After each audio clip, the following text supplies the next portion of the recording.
Y'all, last week, almost the whole country, even people who were not football fans, watched as Shedeur Sanders became the fifth round draft pick of the Cleveland Browns at number 144.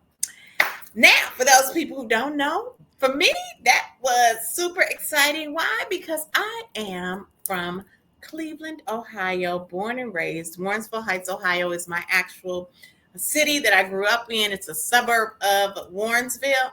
A suburb of Cleveland, excuse me.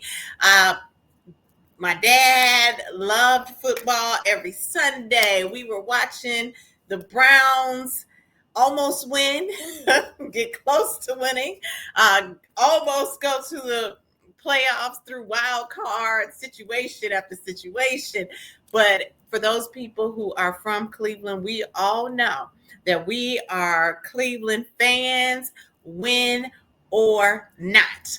But the exciting thing is now we have a great chance of winning. So I was one who sat and I didn't even know. I'm going to be completely transparent. I did not even know that the draft went beyond the third round. I really was thinking that after the third round, it was over. Why? Because year after year after year, I never even heard of a draft going into day 3 and I don't know if it went to day 4. I think day 3 was the last day because it started on Thursday, Friday, Saturday was the day that Shedeur got drafted.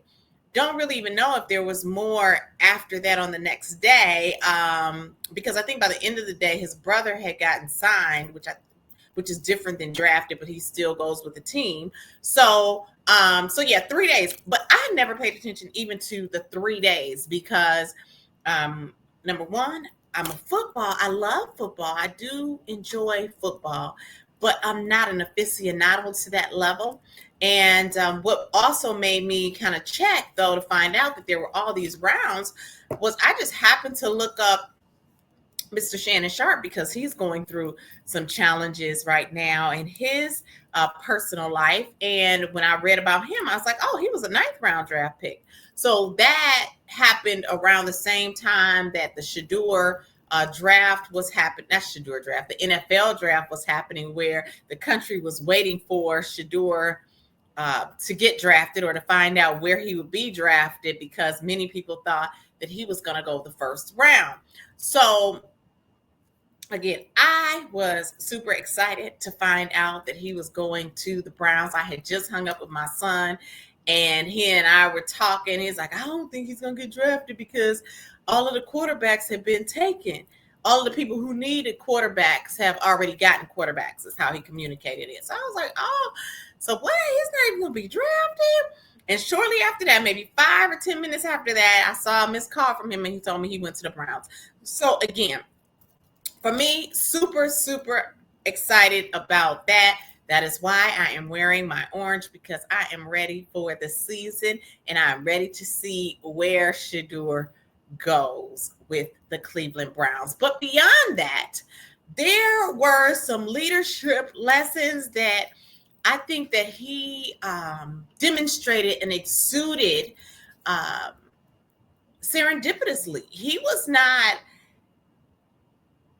didn't set out, of course, to become an exemplar for how to lead well, but I believe that he did become an exemplar for how to lead well by how he handled the whole weekend, including the prank call that the son of, I believe it was Atlanta Falcons general manager or coach, ended up making a prank call to him. And, the way he even handled that, I think, was a demonstration of someone who is a great leader. Why? Because great leaders have to be ambassadors of forgiveness. And he and his family, they said after the GM or coach called to apologize, the family was very forgiving of what happened and they're ready to move forward. So that is what great leaders do. We don't wallow in things that don't happen and go the way they should go, or when we are mistreated. And oftentimes leaders will be mistreated not only by their peers, but by their team members. There's a certain way that you have to handle those moments and move through those moments, not focusing on the person, but the problem, handling the problem, and then still honoring and respecting the person with whom you have to work. And even though he's not going to be an Atlanta Falcon, he's now a part of that body of employees that is the National Football League. So he and his family, I believe, handled that extremely well. There are 3 key points that I want to share today. And before I do that, let me just quickly say, of course, this is the Leaders Lounge. I am Dawn Marie Morris, the Chief Training Officer of the World Class Training Institute and the curator of the Leaders Lounge. The World Class Training Institute exists to help maximize an organization's greatest resource, which is human capital. And we do that through the delivery of leadership and professional development training programs. So anything to help your organization be its best in working with people is in our wheelhouse. From our intentional leadership training, a 6-week training specifically designed for new to middle level leaders. We have our Team Sync, which is designed for executive leaders who are either new to an organization or new to their executive leadership role, and they want to bring their teams into alignment. We have our DISC training, which is the best personality assessment training on the market still.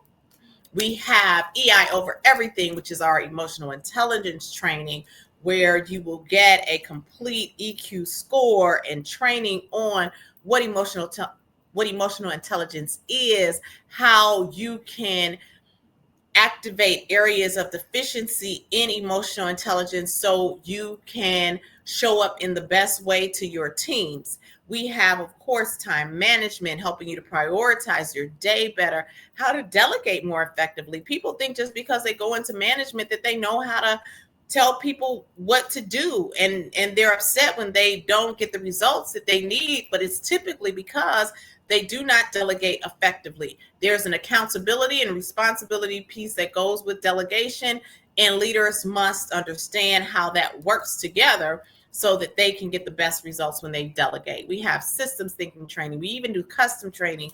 If there are specific areas that you find in your organization that may not be listed in our menu of services, we can develop and design a training specifically for your benefit. So all of these things are in our wheelhouse.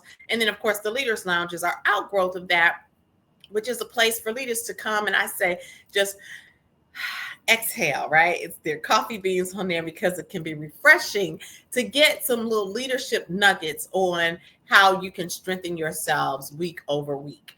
We will not be here though next week because my birthday is coming up. So we're going to take a little break next week, but we are here today. So now let's get into this because again, I was so excited that he went to the Browns. I was so impressed with how he handled himself through that whole draft process. And there are 3 things that I want to share with you all for what I say was his mini masterclass, unintended mini masterclass on leadership. First one, caretaker of temperance. Caretaker of temperance. Now, this first one is specifically from my book, Unpacking Agape, the 7 Languages of Intentional Leadership. You can get at worldclasstraining.net/agape. So in my book, I talk about being a caretaker of temperance. What does that mean? That means that when you are going through challenging situations or situations that are unlike how you had designed them in your head, and oftentimes that's how life shows up, you as the leader have to maintain a level head. You have to be steady through the challenge. So internally, you may be going through some things mentally, and I'm sure for Shedeur, who thought he was going to go first round, when he didn't go first round, when he didn't go second round, when he didn't go third round, everybody, his family, friends standing around waiting, who knows what they're trying to spew into his head for, are you going to go? Are you not going to go? What's happening? Oh, and hopefully he did not get into social media, because social media had its own opinions on why he was not drafted yet. But as the leader through all of that, number one, you have to calm the noise. So if you have to go to a quiet place so that you can stay centered when you're going through a challenging situation, please make sure that you do that. Number two, when you show up to your team, and in this case, we're going to say the team is the country who's waiting, you don't want to show up rattled, and you don't want to show up with a bad attitude and like, this is disgusting and I don't know what's going on here. No, you have to be leveled through it all. And if anybody remembers through that weekend when we were all waiting and they had certain clips of Shedeur after the first day, he said, whatever happens, and I'm paraphrasing, it's still all joy. We're counting it all joy. And whether he knew it or not, he probably settled the spirit of all of his supporters from getting overexcited, right? And over agitated about what was happening. Leaders have to be caretakers of temperance. And I believe that Shedeur did a phenomenal job of staying tempered while he was awaiting hearing his name called to be a part of the NFL. So that's the first thing that he did phenomenally well. The next one is actually from my book as well, which is to be a relentless visionary. Now, why do I say relentless visionary? Because I have seen people ask about why is he calling himself legendary? How can he say he's legendary? He hasn't even thrown the first pass in the NFL yet. Leaders set the vision and they share the vision broadly. And I wrote to someone that, if you remember, when Muhammad Ali called himself the greatest, he said it before he ever was it. And I also believe he's channeling his dad, who may have gotten it from Muhammad Ali, by calling himself Prime. When you put in other people's heads who and what you want to become, then you set the path for where you are going to be headed. It's the same thing when you're on a team. It's about writing your vision statement. We, as an organization, want to be recognized as the number one source for leadership and professional development training. I could take recognized out and say we are the number one source for leadership and professional development training. Write the vision. That vision statement was written before the World Class Training Institute ever had its first client. But that's what we set out for this organization to become. When he called himself legendary, it wasn't pompous. It wasn't to be arrogant. It was to say, this is the vision that I am setting forth for myself as I lead my life as a football player. And so, as I write here, being relentless means that the visionary must not be shy about charting the course for the team. The vision must be laid consistently and shared broadly. If he called himself legendary and he didn't tell anybody but himself, how would anybody ever get in line with that, right? So a visionary has to share their vision broadly. If the visionary does not share where he or she would like for the team to land with those who will help get there, he cannot be upset when there is either misalignment or misdirection. So how does that play into Shedeur as an NFL player and as the quarterback and the leader of the offense on the team. As a person who called himself legendary, well, everybody on the team, he's not going to be able to get to legendary by himself. Everybody on the team can help get to that legendary place by doing their part. Now, of course, there are going to be other things that he's going to have to implement in order to achieve legendary status. But if he never had a vision for where he was going to go, how could he ever step the first foot in that direction? And so that's what we have to do as leaders. We have got to set the vision for what we want to see. Too many leaders start a job as a leader, as a manager, as a supervisor, as an executive, as a director, and haven't really laid out, I'm looking at this team, I'm looking at my role. What do I see for this team? What do I see in terms of its contribution to the success of the organization? And I'll tell you this, if Shedeur Sanders helps the Browns win a championship, he will be legendary, period. Because it hasn't happened in my lifetime. And I've been around a little season. So, yes, he demonstrated that he is a relentless visionary. And the third thing is this.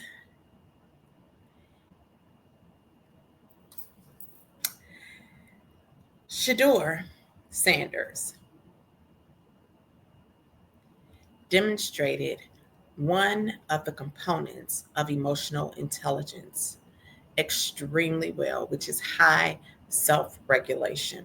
Now, this could go in line with caretaker of temperance, but caretaker of temperance is really about, again, steadying yourself in challenging situations. Why do I say high self-regulation? Because high self-regulation not only comes into play with moments of distress or moments of challenge, but it also comes into play when we're talking about moments of eustress or moments of jubilation. As leaders, you've got to be comfortable celebrating success. You've got to be comfortable celebrating success. People want to see you happy. It would have been a totally different story if Shedeur had gotten drafted and his reaction was, all right, finally, I should have gone first, second, or third round. What? You're not happy? Yeah, I'm happy, but they should have been picked me. No. Celebrate success.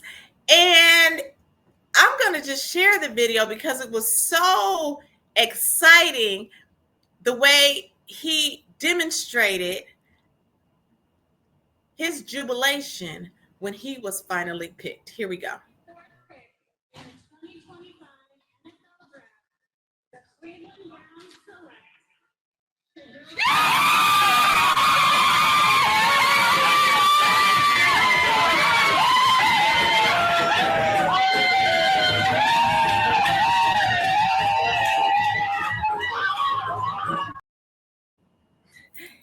And when he celebrated, the whole world celebrated with him. Everybody in the room celebrated with him. Leaders, great leaders, know how to activate excitement and jubilation at the appropriate moments. And because the whole world wrapped their arms around him when he was drafted, 5th round, number 144, as quarterback for the Cleveland Browns, he became the first ever 5th round pick to have the number 1 selling jersey among the NFL draft class. So while people say, yeah, he's the decline, the slide, the Shedeur Sanders slide, he slid right into first place among jersey sales. So that's the other thing. This is the bonus that I want people to know. Your money may not always come in the way that you had it aligned, but you keep doing what you're supposed to do, because guess what? It's coming. It's coming. So he may, and then he got a Delta Airlines sponsorship as well. So whatever he didn't get from being the 5th round pick, he's going to get exceedingly abundantly more than he could ask or think by it coming in the way that it came to him. So 144, I say 1 plus 4 is 5. 5 is the number of grace. As my pastor said today, 5th month of the year. This is May 4th. The number of grace. 25. 2025, which is what this is. 25 is, I say, grace upon grace upon grace upon grace upon grace. I think that's 5. We wish Shedeur Sanders nothing but grace upon grace as he walks out his journey in the NFL, and particularly with the Cleveland Browns this year. He definitely demonstrated a masterclass, a mini masterclass on leadership, and I'm sure there'll be much more to come from him. Remember to pick up Unpacking Agape, the 7 languages of intentional leadership. It's 7 great principles on how to lead yourselves and lead others. I make all my books small so that they're easy to read.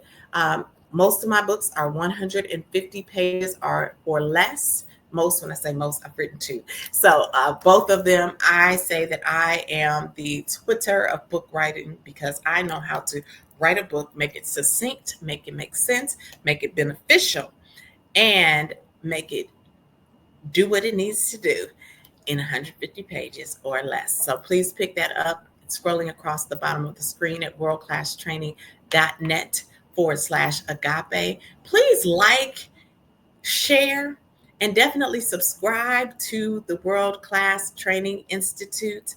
We are in our probably 3rd year of doing podcasts now, kind of getting our groove together. I love to get to 100 subscribers. That's an easy ask. We're up to 92, 100 subscribers by November, which is our 6th year in business. So please make sure that you subscribe, like this, share this, and especially among younger leaders. And younger doesn't have to be chronological in age. It could be somebody who's new to leadership, because it's important that we move through challenges well as new leaders. It helps to build up our trust and our credibility. So I hope this one is another one that you love. Again, Mr. Shedeur Sanders, congratulations on being drafted into the NFL. I'm looking forward to coming to a game. I cannot wait. I told my girlfriends, so we're going to have to get some cute brown stuff so we can come and show up and show out. I got them in Cleveland. I live in Nashville now, but I will travel to Cleveland to see you and the Browns play, because we love the dog pound. Love, love, love the dog pound. So until next time, always remember, at the World Class Training Institute and in the Leaders Lounge, when you are better, we are absolutely better. Take care.